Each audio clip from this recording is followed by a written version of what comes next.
نام تو اس کا قاسم تھا، مگر اسے کاسو کے نام سے پکارا جاتا تھا۔ لاری اڈے کا ماحول ہی ایسا تھا کہ ہر کسی کا نام بگاڑ کر بلایا جاتا۔ 35 سالہ کاسو کی لاری اڈے میں چھوٹی سی پرچون کی دکان تھی۔ دکان اس کی اتنی چلتی تھی یا نہیں، مگر وہ خود ایک چلتا پھرتا پرزا تھا۔ اکثر بسیں اور ویگنیں تھوڑی دیر کے لیے اس کی دکان کے پاس رکتی تو وہ دکان سے اٹھ کر مختلف ایٹمز کی آواز لگاتا۔ اس طرح کچھ سواریاں اپنی مطلوبہ اشیاء بتا دیتی تو وہ گاڑی میں بیٹھی سواریوں کو فروخت کر دیتا۔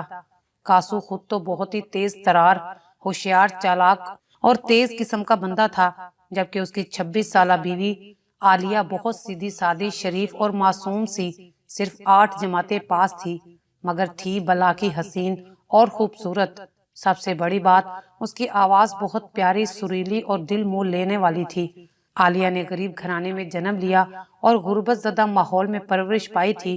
دوسری لڑکیوں کی طرح خواب تو اس کے بہت اونچے تھے، مگر یہاں خواب کب پورے ہوتے ہیں کسی کے۔ جو ہی عالیہ کی عمر 21 سال ہوئی تو اسے کاسو کے پلے باندھ دیا گیا۔ کاسو کا آگے پیچھے کوئی نہیں تھا تو عالیہ ساس، نندوں، دیورانیوں، جٹھانیوں کے جھنجھٹ سے آزاد تھی۔ ایک کمرہ، باتھ روم، باورچی خانہ اور چھوٹے سے صحن پر مشتمل کرائے کے مکان میں کاسو کے ساتھ اسے رہتے ہوئے 5 سال ہو گئے تھے، جہاں اسے کوئی دکھ تکلیف تو نہ تھا، مگر کوئی خاص سکھ بھی نہیں تھا۔ وہ ابھی تک اولاد کی نعمت سے محروم تھی۔ کاسو صبح سویرے دکان پر چلا جاتا اور رات 7-8 بجے گھر لوٹتا۔ عالیہ سارا دن گھر میں اکیلی رہتی، گھر کے کام نپٹا کر تیسرے درجے کے عشقیہ رسالے پڑھتی، جو وہ اپنی ایک سہیلی لاڈو، جو کہ اس کی پڑوسن بھی تھی، اس سے لے کر آتی تھی۔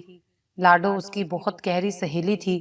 ایک دن کاسو اپنی چیزیں بیچنے کے لیے ایک بس میں داخل ہوا تو اس کی نظر ایک سیٹ کی پچھلی طرف لکھے موبائل نمبر پر پڑی، جس کے ساتھ ہی لکھا ہوا تھا پیار کی تلاش۔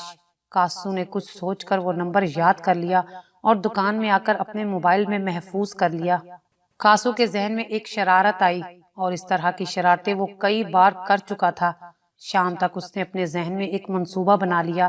رات کو جب وہ گھر آیا تو اس نے کھانا کھا کر عالیہ سے کہا کہ وہ ایک نمبر ملا رہا ہے، جب اگلا بندہ کال اٹینڈ کرے تو صرف ہیلو ہیلو رخسانہ بول کر اپنی آواز سنانی ہے، بس اور کچھ نہیں کہنا۔ عالیہ نے پوچھا معاملہ کیا ہے تو کاسو کہنے لگا اس بندے کو یقین دلانا ہے کہ یہ کاسو کا نمبر نہیں ہے۔ قصہ مختصر، جب کاسو نے نمبر ملایا تو تیسری یا چوتھی گھنٹی پر اس بندے نے کال اٹینڈ کر لی تو کاسو نے فوراً موبائل عالیہ کو پکڑا دیا۔ وہ اس کی ہدایت کے مطابق ہیلو ہیلو رخسانہ بولنے لگی۔ چند سیکنڈ کے بعد کاسو نے اس کے ہاتھ سے موبائل لے کر کال کاٹ دی۔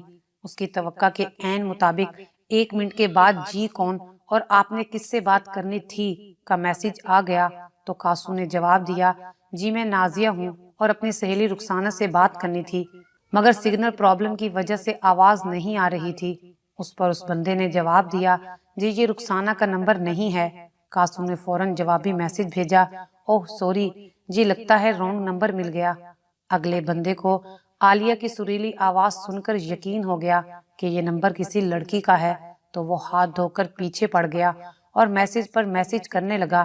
اس دن عالیہ کے سر میں درد تھا، وہ سر درد کی گولی کھا کر جلد سو گئی۔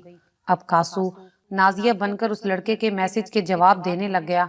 پہلے تو اس نے لڑکیوں اور عورتوں کی طرح خوب نخرے کیے، مصنوعی غصہ کیا اور اسے منع کیا کہ میسج نہ بھیجے، مگر وہ لڑکا کب باز آنے والا تھا؟ وہ تو خود کسی لڑکی یا عورت کے نمبر کی تلاش میں تھا۔ اب یہ رونگ نمبر اپنے آپ ہی مل گیا تھا تو وہ اسے ہاتھ سے جانے نہیں دے رہا تھا۔ بالآخر رات 11 بجے تک کافی تکرار اور اس لڑکے کی منتوں کے بعد نازیہ کی اس سے دوستی ہو گئی۔ اس لڑکے نے اپنا نام یاسر بتایا۔ وہ 28 سال کا کنوارا لڑکا تھا، قریبی شہر کے ایک دیہات کا رہنے والا تھا۔ اس کی اپنی بہت ساری زمینیں تھیں۔ وہ کسی لڑکی یا عورت سے دوستی کا بہت خواہش مند تھا، مگر اتفاق سے اس کی دوستی کسی لڑکی کے ساتھ نہ ہو سکی تھی۔ یاسر ایک سیدھا سادہ لڑکا تھا۔ کاسو نے نازیہ بن کر اسے بتایا کہ وہ شادی شدہ 26 سال کی لڑکی ہے۔ اس کا خاوند بہت شکی مزاج، ظالم اور بد مزاج ہے۔ اس کی ساس سارا دن اس سے گھر کے کام کرواتی ہے۔ وہ بہت مظلوم لڑکی ہے اور پیسے کو ترستی ہے، وغیرہ وغیرہ۔ اب کاسو کے ہاتھ بہترین مشغلہ آ گیا وہ فارغ اوقات میں نازیہ بن کر سارا دن یاسر کو میسج کرتا، رات کو گھر آ کر اپنے سامنے عالیہ کی یاسر سے 2-4 منٹ کی بات بھی کروا دیتا۔ عالیہ اسے پوچھتی تو کاسو ہنس کر کہتا وہ اپنے دوست سے شرارت کر رہا ہے، اسے بیوقوف بنا رہا ہے۔ عالیہ کاسو کو کئی بار منع کرتی کہ اس طرح کی حرکتیں ٹھیک نہیں ہیں، یہ تم غلط کرتے ہو، لیکن کاسو کہاں باز آنے والا تھا۔ اب ہر دوسرے دن کاسو 100 روپے کا موبائل بیلنس یاسر سے منگواتا، مختلف ہیلوں بہانوں سے ہزاروں روپے بذریعہ ایزی پیسہ بھی منگواتا، جس کے لیے وہ عالیہ کا شناختی کارڈ نمبر بھیجتا کہ اگر وہ تصدیق بھی کروائے تو عورت کا ہی نام پتہ چلے۔ کاسو ان روپیوں سے ڈھیر سارا پھل، چٹپٹے کھانے اور عالیہ کے لیے سوٹ وغیرہ لے کر آتا۔ عالیہ جب پوچھتی تو وہ کہتا میری جان تو بس عیش کر، مت سوچا کر۔ عالیہ کے پرزور اصرار پر ایک دن کاسو نے اسے ساری بات بتا دی کہ یہ کیا چکر اور معاملہ ہے۔ کاسو نے کہا عالیہ تم جتنی بھی مٹھاس سے بات کرو گی وہ اتنے ہی زیادہ پیسے بھیجے گا۔ ایک دن کاسو نے یاسر کا نمبر ملایا اور موبائل عالیہ کو پکڑا کر ہدایت کی کہ خوب پیار و محبت سے بات کرنا۔ اب عالیہ پوری بات سمجھ چکی تھی۔ گھٹیا درجے کے عشقیہ رسالے پڑھ پڑھ کر اسے بھی عاشقانہ جملے بولنے آ گئے تھے۔ جیسے ہی یاسر نے کال اٹینڈ کی اور عالیہ نے بات کرنا شروع کی، اسی وقت کاسو کا کوئی ملنے والا آ گیا تو وہ اس سے ملنے چلا گیا، جبکہ عالیہ اس سے بات کرتی رہی۔ 10 منٹ کے بعد کاسو اسے فارغ کر کے کمرے میں آیا تو عالیہ نے کہا اچھا یاسر پھر بات ہوگی، میرے شوہر گھر آ گئے ہیں۔ یہ کہہ کر اس نے کال کاٹ دی اور موبائل کاسو کو پکڑا دیا۔ اگلے دن یاسر نے کاسو کو 3000 روپے بذریعہ ایزی پیسہ بھیجے۔ کاسو بہت خوش تھا کہ وہ یاسر کو بیوقوف بنا کر اس سے پیسے لوٹ رہا ہے۔ اس کا پروگرام تھا کہ وہ مزید کچھ اور پیسے لے کر یہ کھیل ختم کر دے گا اور اپنی یہ سم بند کروا دے گا، مگر اس سے پہلے ہی یاسر کا موبائل بند ملنے لگا۔ وہ ڈھیروں میسج بھیجتا مگر کوئی جواب نہ ملتا، اسی طرح کال ملاتا تو نمبر پاور آف ملتا۔ کاسو بہت پریشان اور مایوس ہو گیا کیونکہ اس کی مفت کی اچھی خاصی آمدنی جو بند ہو گئی تھی۔ وہ پورا مہینہ یاسر کا نمبر ملاتا رہا مگر سوائے مایوسی کے اس کے ہاتھ کچھ نہ آیا۔ ایک دن کاسو رات کو گھر آیا تو عالیہ گھر میں نہیں تھی تو وہ سمجھا شاید محلے میں کسی کے گھر گئی ہے۔ وہ پورے 2 گھنٹے عالیہ کا انتظار کرتا رہا مگر عالیہ کا کوئی اتا پتہ نہیں تھا۔ اسے سخت بھوک لگ رہی تھی۔ عالیہ کے پاس موبائل بھی نہیں تھا ورنہ وہ کال کر کے اس سے پوچھ لیتا۔ اس نے سوچا کہ وہ محلے میں آس پڑوس سے جا کر پوچھتا ہے کہ عالیہ ان کے گھر میں تو نہیں ہے۔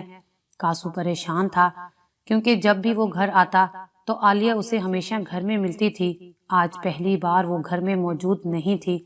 ابھی وہ انہی سوچوں میں گم تھا کہ اس کے موبائل کی بیل بجنے لگی۔ کوئی نیا نامعلوم نمبر تھا۔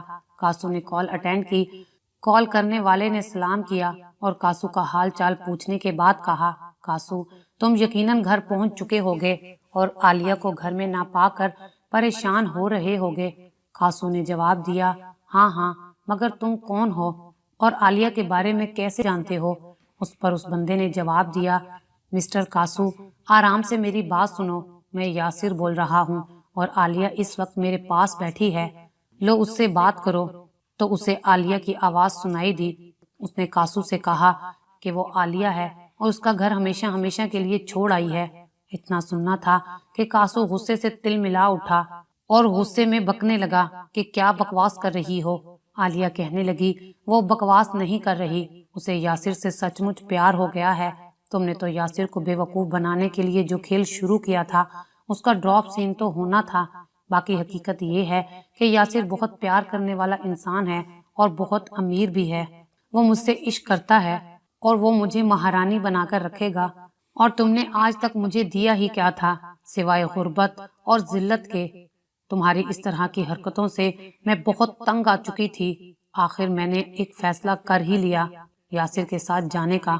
کاسو ایک دم دھاڑا اور بولا بے غیرت بکواس بند کر۔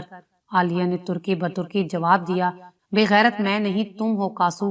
کاسو نے حواس باختہ ہو کر پوچھا تیرا رابطہ کیسے یاسر سے ہوا؟ تو عالیہ نے بتایا کہ جس دن تم مجھے فون پکڑا کر باہر اپنے کسی ملنے والے کے پاس گئے تھے تو اس نے یاسر کا نمبر تمہارے موبائل سے دیکھ کر یاد کر لیا تھا، کیونکہ یاسر بہت محبت چاہت اور پیار کا اظہار کر رہا تھا